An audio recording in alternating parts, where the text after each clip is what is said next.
Welcome back to the channel. My name is Steven. I'm a pharmacist and I own 52 units of real estate. So I had a great question in the comments basically stating, is it worth it to build a $6 million net worth?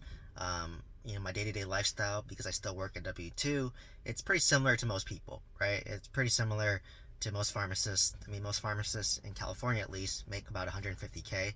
And, once you're above about 120K, you live a pretty comfortable life. Your quality of life doesn't really improve that much because you can, live in a decent place, have a decent car, go on some vacations here and there, buy some nice luxuries once in a while, and eat out, and not really have to worry about money as much, right? So I've been in this position my whole life as a pharmacist because I've always made about over 120K, and obviously that's scaled over time, and as I moved up in my positions, right? So it is a stress worth it. And I've documented on my journey on my channel transparently. And I went through a really dark phase in 2023 where I bought 80 units of real estate in 8 months, basically my 26 unit apartment complex, my 20 unit, and my mobile home park. And I was trying to stabilize all that while working full time, and my mobile home park wasn't doing that great, so dealing with all that stress, right? So imagine W2, it's a 9 to 5, but when you own a real estate business and own real estate units, it's 24/7, right? So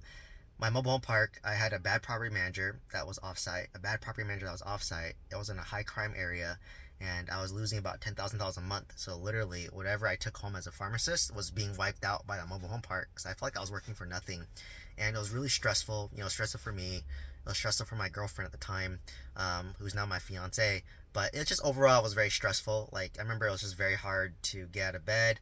I was in a very depressed mood.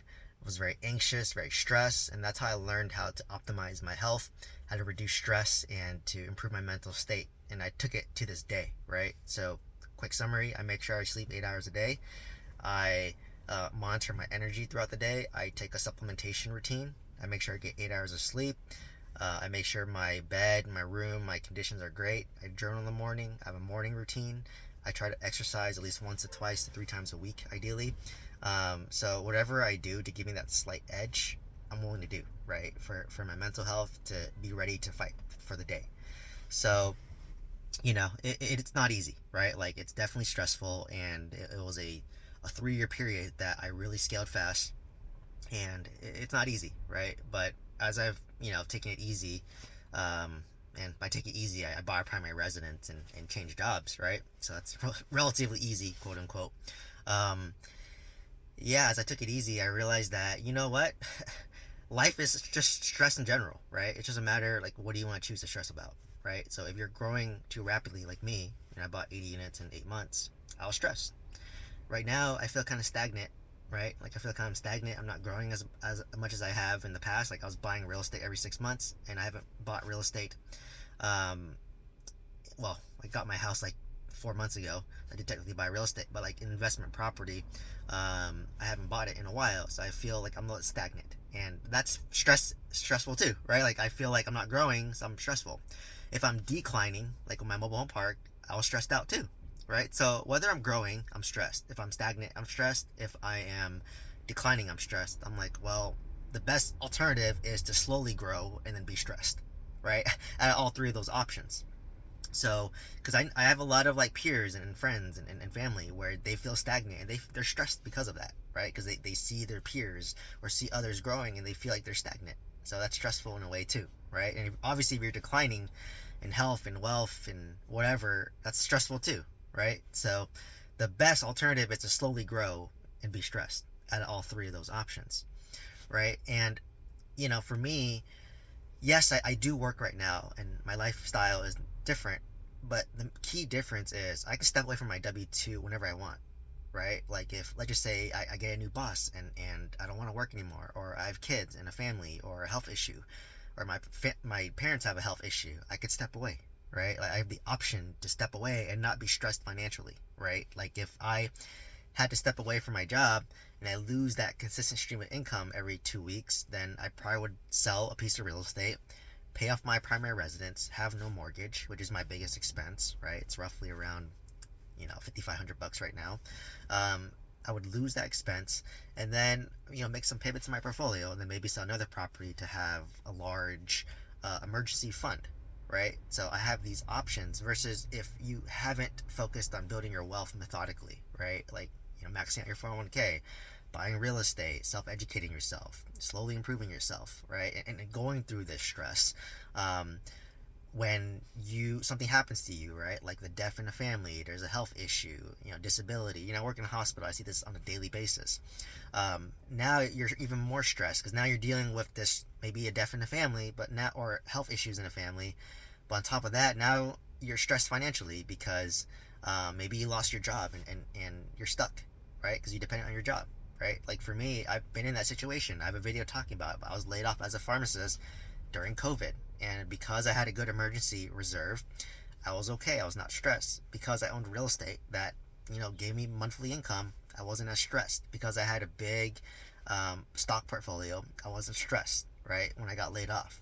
To me, it further validated that you'd want to have multiple streams of income and not depend on a W-2 job for your livelihood, right? So that, like I said, when I have kids, when I'm married, when I have 2 kids, 1 kid, or there's health issues, I have the option to step away and feel financially secure, right? So, like you said, right now, I'm choosing to be able to work and continue to build my wealth, but the moment I just want to stop building wealth or not go as fast, I could just snap my fingers, sell some properties, probably take a couple months, right? And then from there, take that money to then pay off my primary and, make other moves that make sense, right? So that's the key thing. So, kind of the moral of the story is if you're willing to go through that period of growth and it's stressful, then it gives you options later in life, right? And, in real estate, a lot of people lose money too, right? Like I lost money in real estate, right? Like with my mobile home park, I lost $100,000 on my deal. And because I worked in W-2, it just offset my active W-2 income, right? So I didn't have to pay as much taxes that year, but it sucks to lose money, right? And there's a lot of people who lose money as well. So that's why for me, the more real estate I've owned, I realize and value my W-2 job because it's consistent income every 2 weeks. Like regardless if you're an A employee, a C employee, you get paid the same every 2 weeks. With real estate, it doesn't matter how much time or effort you put into the real estate, you can lose money or make money, right? Like, if I can do absolutely nothing and make appreciation, or I can do absolutely nothing and lose money in the deal if I have a bad property manager, right? So it's more risk, but more reward, right? So it's really up to each individual, right? Which is why I try to share multiple perspectives, right? Like for me, I like options, so it was worth it for me to go through that stress to build wealth. Maybe there's other people where if you buy real estate and you can't sleep at night, then maybe real estate is not for you, right? Like if I couldn't sleep at night due to real estate, I wouldn't buy it, right? Like my dad, he gets so stressed he can't sleep at night if he buy real estate. If he knows how much real estate I owned, he wouldn't be able to sleep at night, right? So like that's why I don't tell him.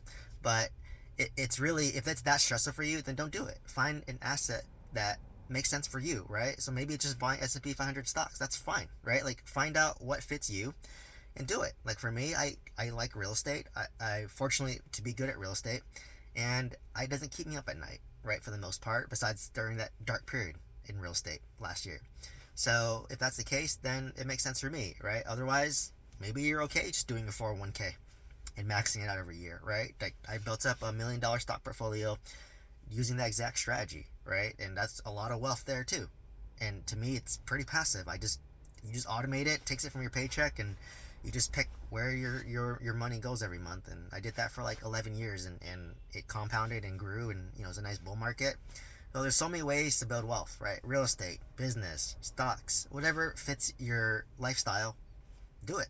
Right? It'll make you wealthy. The key is you want to start now, start early, and let that compound grow, right? Because good things take a lot of time, right? Like it took me, 11 years of working to get to where I am today. It took me since 2017 till now to build my real estate portfolio. It took me 11 years to build my real estate portfolio, and I'm always constantly learning. I'm constantly making mistakes, but I'm learning from my mistakes and then not making the same mistake again. So it's these little incremental changes over time that gives you a lot of options. Like I don't think I did anything special, right? I literally just work at W-2 as a pharmacist, try to increase my income, and I kept my lifestyle the same, relatively frugal lifestyle, as you guys can tell. And from there, I just maxed out my 401k. I slowly bought real estate over time, right? I lived in a room and house hacked. I kept my expenses low. I don't going extravagant. I travel twice, 3 times a year, but I don't stay in like 5-star hotels. I just stay in okay hotels in good locations. I enjoy high end food as well as low end food. So, for me, I never really stress about if I want something, I'll buy it, right? I don't think about it, but if it doesn't give me value, then I'm not going to buy it. So, there's periods of sacrifice and then periods of spending, right? Like, don't get me wrong, I'll get to the point where I probably will spend more and live a little bit more lavishly over time, right? As I start to, enjoy the wealth that I've built.